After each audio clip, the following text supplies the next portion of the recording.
Tutto pronto, domani si parte da Raffadali in marcia per ricordare le vittime delle mafie. Ancora una volta Ioppolo Giancazio coinvolge tutta la comunità, ma soprattutto le scuole per questo importante momento di riflessione rivolto ai giovani, ma non solo.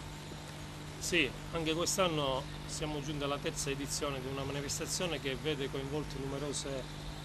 persone, soprattutto gli istituti scolastici che in questo momento saranno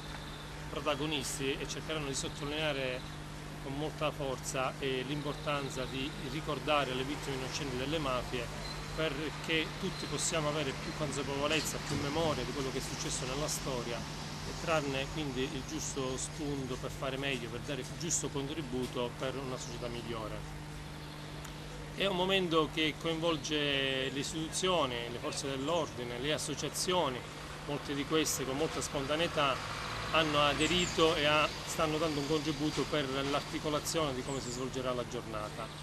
Il momento più bello ovviamente è il momento della marcia, dove durante il tragitto Ioppolo-Raffadali verranno ricordate uno per uno le 950 vittime innocenti delle mafie.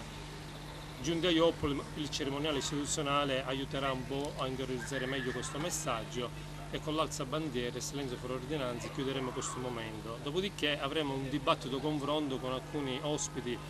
che saranno presenti come Don Luigi Petralia, parroco a Gela in prima linea contro la mafia, Don Renato Sacco, coordinatore nazionale di Paxi Cristi, il magistrato Giancarlo Caruso, nonché il vicepresidente della Commissione Antimafia Margherita La Rocca. Tutto questo, unitamente ai dei contributi artistico-ludico, abbiamo anche le unità cinofile delle forze dell'ordine che aiuteranno e contribuiranno a sottolineare quanto possa essere importante l'impegno di tutti a costruire una società migliore.